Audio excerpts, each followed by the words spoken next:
Oi, turma, tudo bem com vocês? Aqui é a professora Simone. Vamos dar continuidade, à nossa gravação de mais um capítulo da nossa disciplina Materno Infantil 2.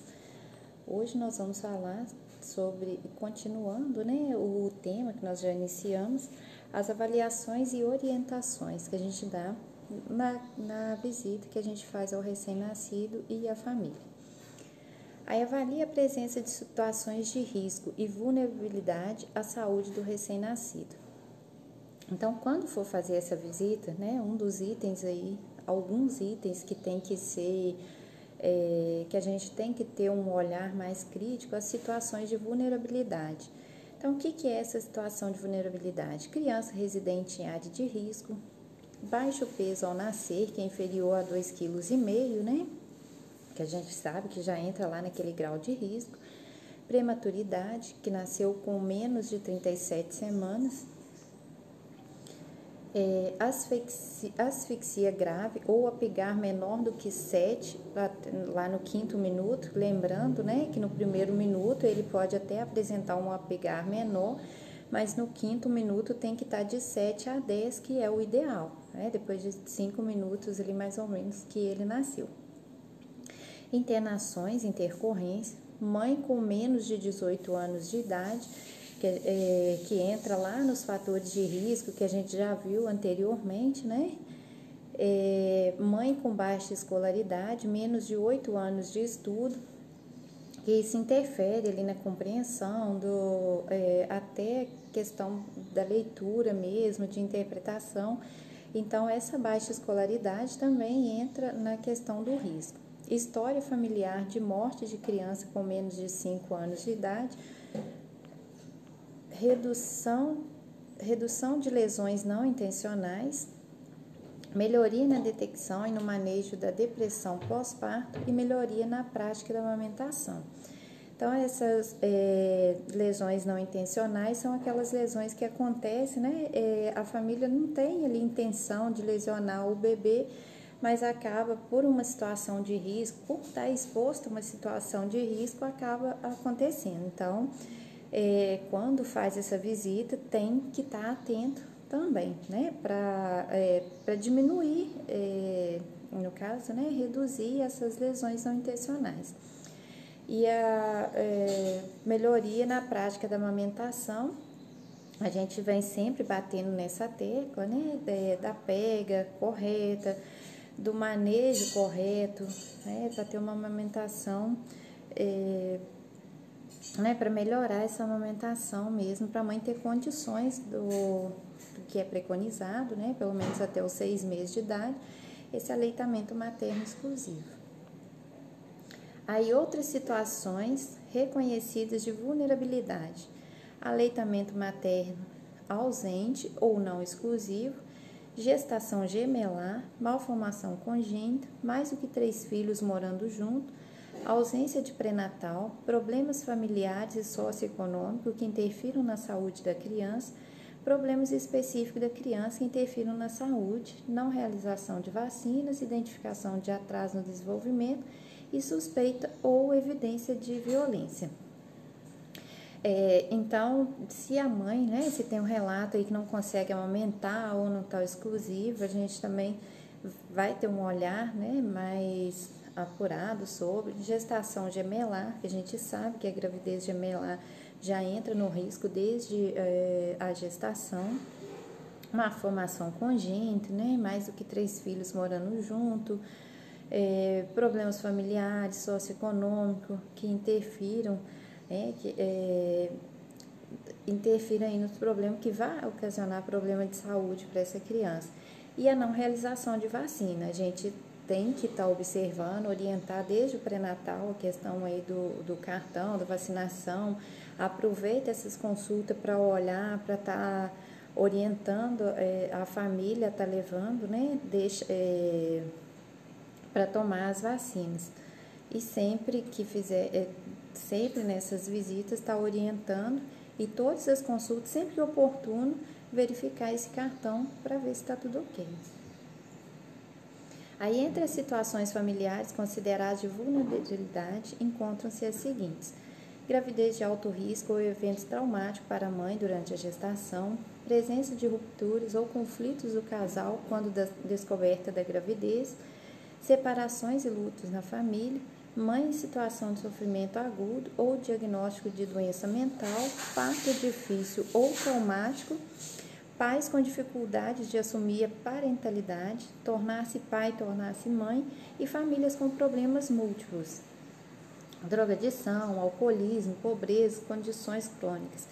Aí, né, essas condições de vulnerabilidade, aí entra mais a questão mental mesmo, né?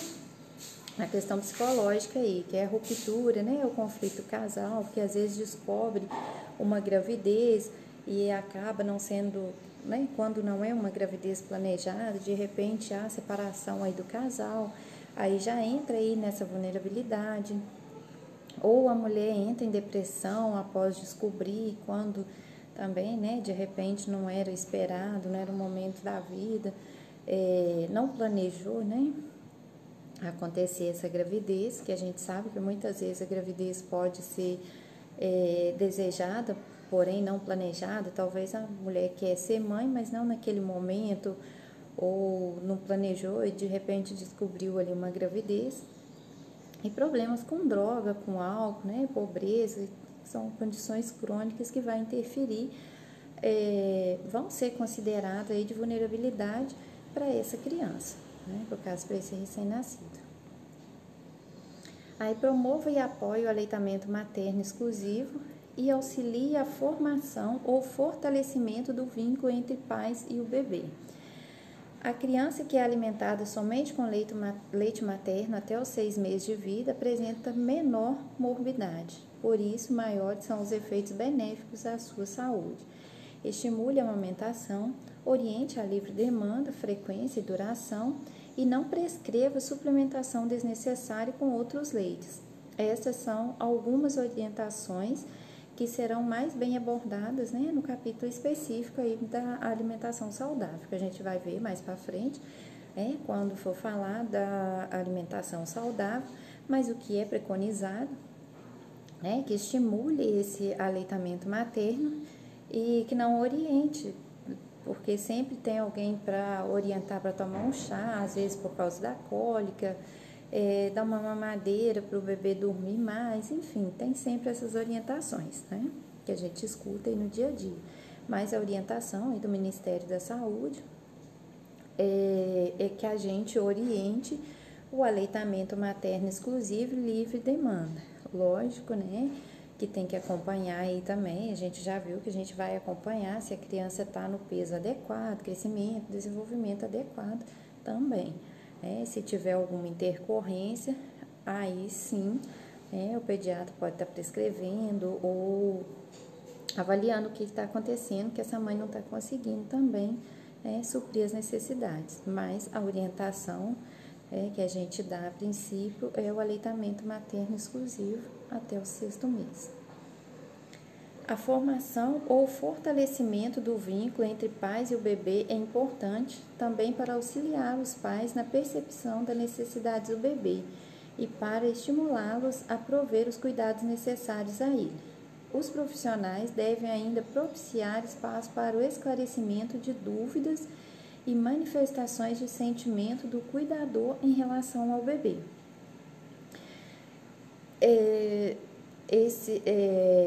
Quando tem, né, ali a formação do vínculo, do fortalecimento, com o tempo a família e bebê vão tendo essa interação e vão acabando tendo essa percepção, né, do que é necessário para ele. E o profissional, ele deve ter um espaço propício, sem julgamento, sem cobrança, para esse cuidador, para essa pessoa, né, no caso a mãe, quem cuida ali do bebê, poder se abrir, poder falar das suas dúvidas, suas queixas ali no geral, sem cobrança, sem crítica, né, sem ser julgado, na verdade.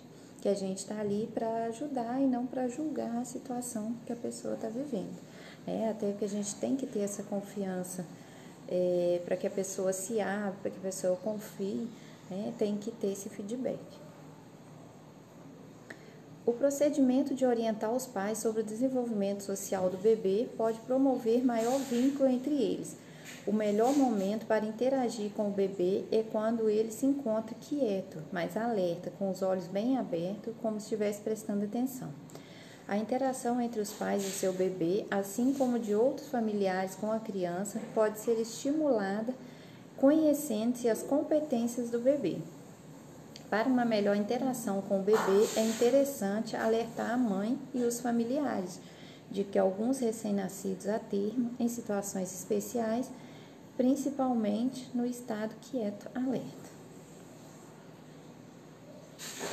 são capazes de ir ao encontro da mama da mãe por si próprios logo após o nascimento, se colocados no tórax da mãe. Dessa maneira, eles decidem por si o momento da primeira mamada, que ocorre em média aos 40 minutos de vida. Ou seja, após ali, o nascimento, fez todos os procedimentos, em média 40 minutos depois, quando colocado ali no peito da mãe, ele já é capaz de reconhecer e já de abocanhar a mama. Reconhecer a face da mãe após 4 horas de vida. O bebê enxerga melhor uma distância de 20 a 25 centímetros, a mesma distância que separa os olhos do bebê e o rosto da mãe durante as mamadas. Então, até para isso, para essa questão desse reconhecimento, desse aconchego, a questão aí da amamentação, o bebê está mais próximo da mãe para ter esse reconhecimento, é até a distância ali que ele consegue enxergar e reconhecer mesmo o rosto da mãe. Ter contato olho a olho, reconhecer e mostrar interesse por cores primárias, vermelho, azul e amarelo são as cores que chamam mais atenção, no início. Seguir um objeto com os olhos e às vezes virar a cabeça na sua direção. Distinguir tipos de sons, principalmente os agudos, com preferência pela voz humana, em especial a voz da mãe, que é quem está mais próximo, quem que passou ali o tempo todo. Determinar a direção do som. Reconhecer sabores, com preferência por doce. Reconhecer e distinguir diferentes cheiros com 1 ou 2 dias de vida. O bebê reconhece o cheiro da mãe. Imitar expressões faciais logo após o nascimento e alcançar objetos. Aí, orientações gerais sobre os cuidados com recém-nascido. Algumas orientações são importantes e devem ser fornecidas aos pais. Como exemplo, lavagem de mão por todas as pessoas que têm contato com o bebê deve ser orientada em todas as visitas de puericultura, com o objetivo de evitar a propagação de micro-organismos causadores de doenças respiratórias. Então, não é frescura, quando vai visitar aí o bebê, a orientação é que todo mundo que lave a mão para ter esse contato. Tem as orientações básicas que passam para a família, que todo mundo deveria seguir. Ao visitar um recém-nascido, evitar perfume forte, lavar a mão, evitar ir com roupa suja, para evitar, já que o bebê não tem ainda uma maturidade no sistema imunológico, então precisa de ter esse cuidado para evitar essas infecções, principalmente as infecções respiratórias, e as abdominais, que são as mais comuns na fase da infância. Então tem que ser feita essa orientação, para quem vai visitar, para quem vai pegar, para quem vai manusear ali o bebê após as trocas, ter esse cuidado, dessa higiene, de sempre lavar as mãos, manter o ambiente limpo, roupas limpas, toalha, enfim, os utensílios, tudo limpo, para evitar essas doenças. Oriente a família de modo a não permitir que pessoas fumem dentro de casa ou que aqueles que acabaram de fumar peguem o bebê no colo, Ou seja, não é para fumar dentro de casa, que fica aquele cheiro. Isso acaba desenvolvendo alergias no bebê. E se a pessoa é fumante, se acabou de fumar, que não coloque, que não pegue o bebê no colo.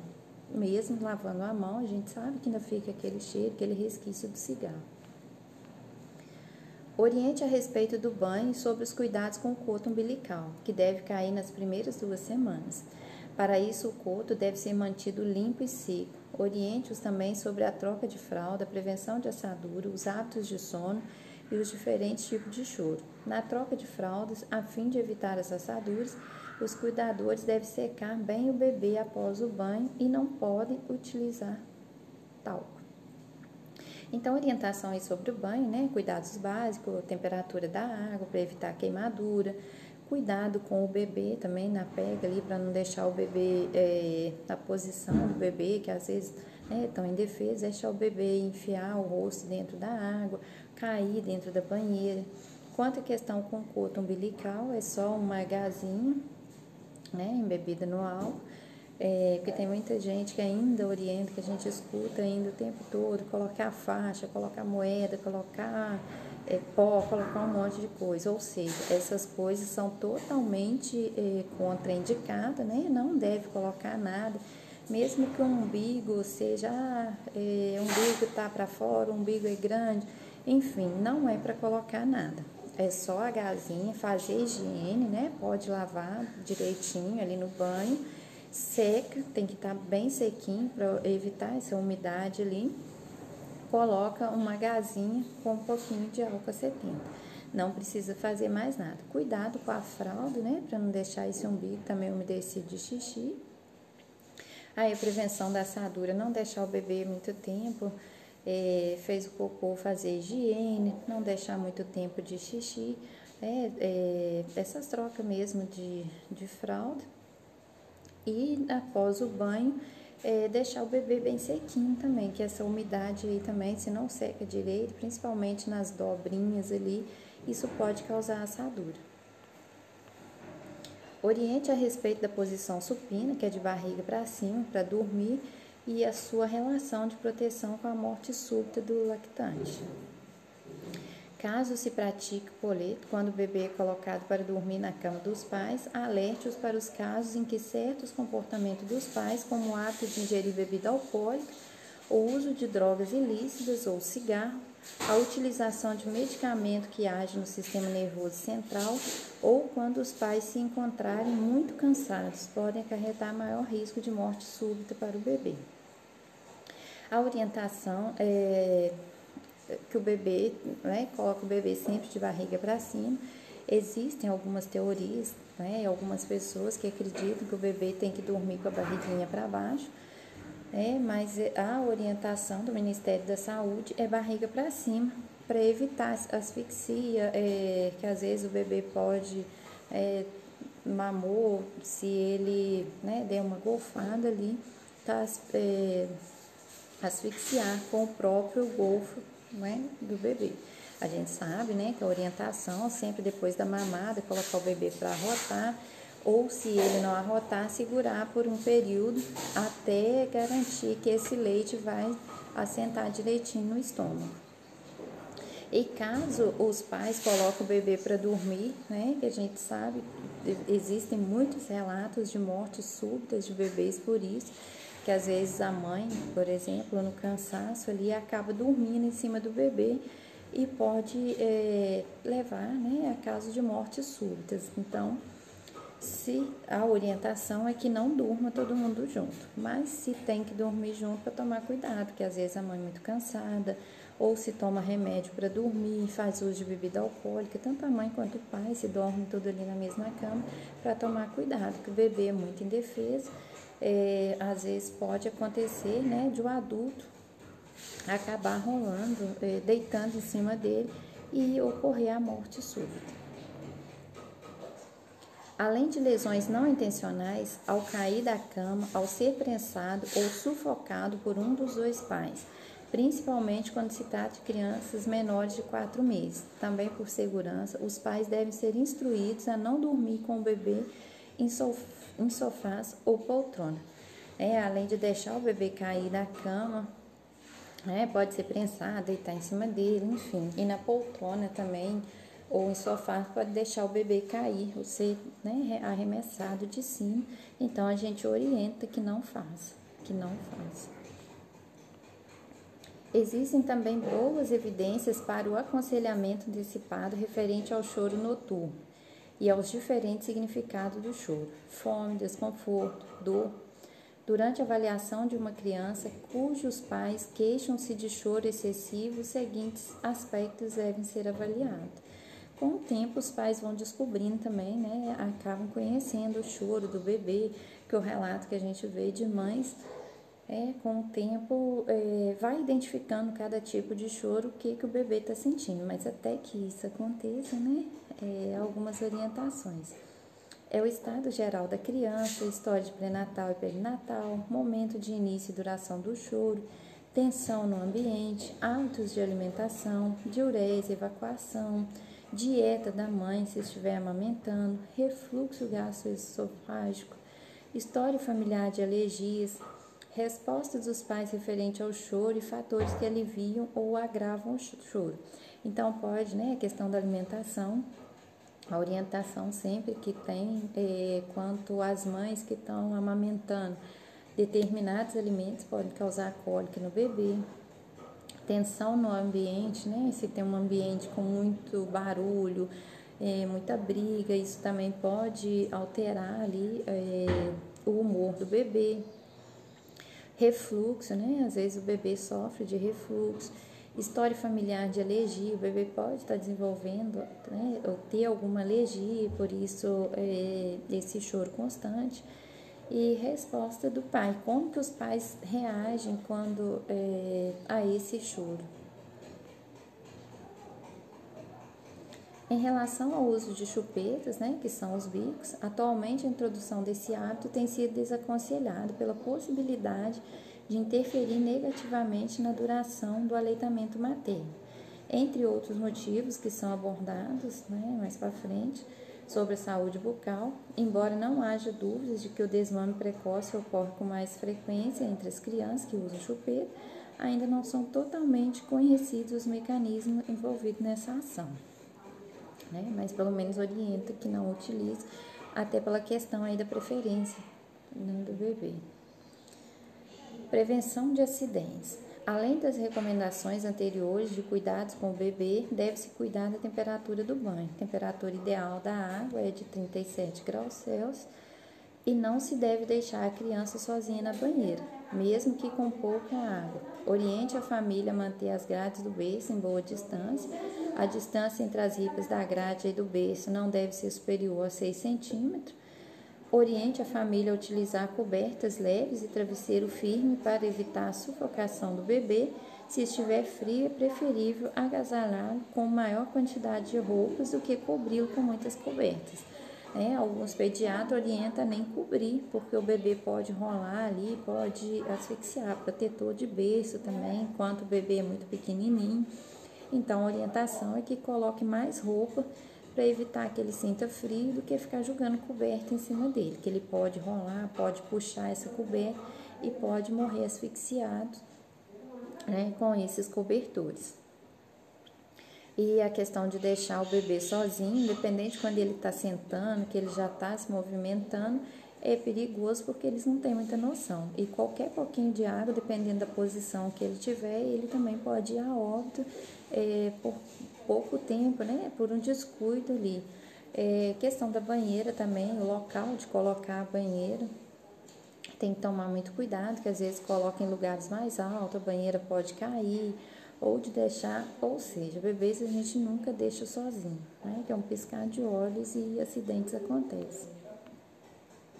Oriente os cuidadores a não aquecer o leite materno, a fórmula infantil ou outros líquidos em forno de micro-ondas, devido ao risco de escaldamento. Líquidos aquecidos nesses aparelhos podem ficar mornos na porção mais externa do recipiente, enquanto no seu interior, principalmente na parte superior, podem estar fervendo. Então, a pessoa não tem o controle, às vezes coloca a mamadeira lá no micro-ondas, né? E não tem muita noção ali da questão da temperatura e pode ocasionar queimaduras no bebê.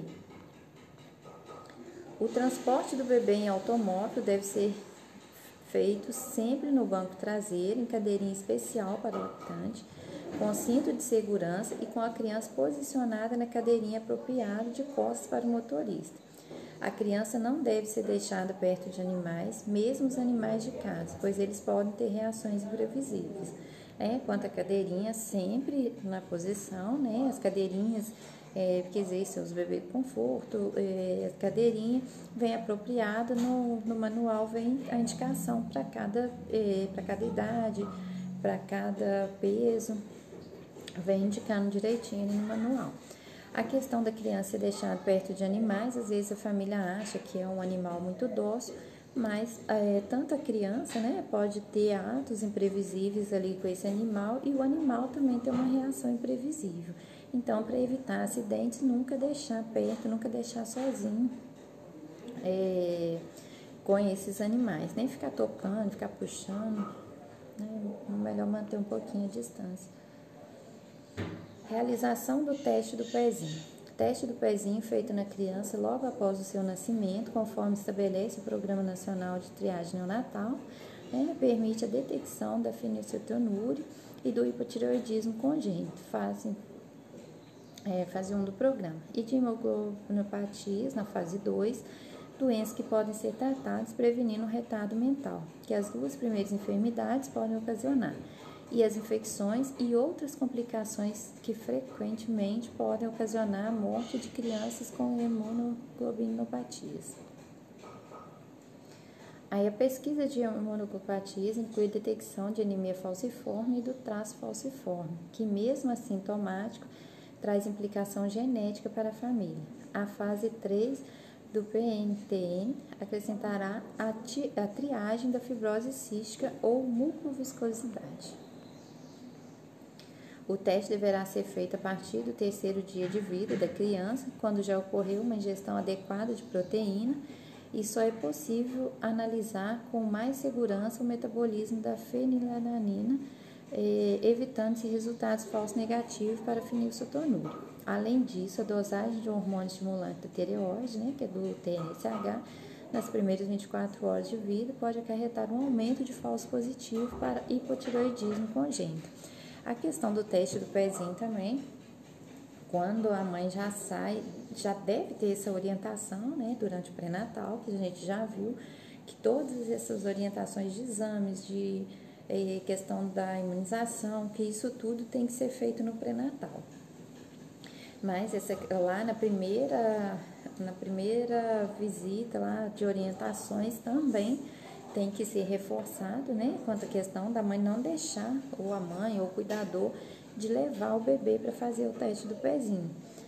Muitas mães vão ficar aí com receio de levar, com dó, porque dá uma picadinha no pezinho, mas ela tem que estar ciente da importância e de tudo, que pode estar detectando precocemente aí com esse exame.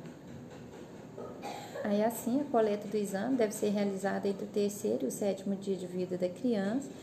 Embora não seja o ideal, aceito que seja feita a coleta até o 30º dia de vida do bebê. O ideal é que seja feita aí na primeira semana. Caso não tenha condições de fazer, por algum motivo não levou, até 30 dias ainda é aceitável, Mas lembrando que o correto, a orientação que tem que ser feita é aí nessa primeira semana, entre o 3º e o 7º dia de vida. A equipe de saúde, perante resultados alterados, deve contatar o Serviço de Referência Estadual de Triagem Neonatal, ocasião em que nova coleta será provavelmente orientada, conforme cada situação. Recomende-se aos profissionais, principalmente aos que realizam a coleta, a leitura complementar do Manual de Triagem Neonatal do Ministério da Saúde, disponível no site do Ministério da Saúde. Então, quem faz essa coleta, deve ser bem orientado, deve estar bem ciente, tem que saber o que ele está fazendo aí para realizar essa coleta. Orientações para o calendário de imunização. É importante verificar se o recém-nascido recebeu a primeira dose da vacina contra a hepatite B e da BCG na maternidade, e será necessário indicar a aplicação dessas vacinas na unidade, e se será necessário, a aplicação dessas vacinas na unidade de saúde. Alguns municípios têm agenda, um horário aí para estar aplicando fora da maternidade, nas unidades básicas de saúde, outros, enfim, aí vai depender da maternidade aonde esse bebê nasceu, né? E a equipe de saúde tem que estar preparado para fazer essas orientações e ficar ali também, né, ter noção de que tem que estar verificando para não deixar passar, porque às vezes a mãe não tem muita instrução, ou mesmo que teve, acaba, né, na confusão ali do nascimento, a família já fica um pouco ali alterada e acaba deixando passar. Então é função, né, da atenção primária, da equipe de saúde, de estar orientando e estar observando esse cartão. Aí combine o calendário de consultas, oriente a família sobre o retorno do bebê no 30º dia de vida e combine novas consultas conforme os critérios de risco e o calendário de consulta subsequente. Nessa questão aí, né, questão das consultas, do calendário aí de consultas, a orientação é que faça a primeira consulta na primeira semana de vida do bebê, no primeiro mês, segundo, terceiro, né, até o sexto, depois com 9 meses, com 12, com 18 meses, com 2 anos e daí uma vez por ano, né, preconiza que seja perto da data do aniversário, até para garantir que não vai ser esquecido, né, que não vai passar desapercebido. E são datas próximas aí às vacinas, para ter oportunidade aí também de estar verificando esse cartão de vacina nessas consultas. Tá? Termina aqui o nosso capítulo de hoje, né? Até a próxima.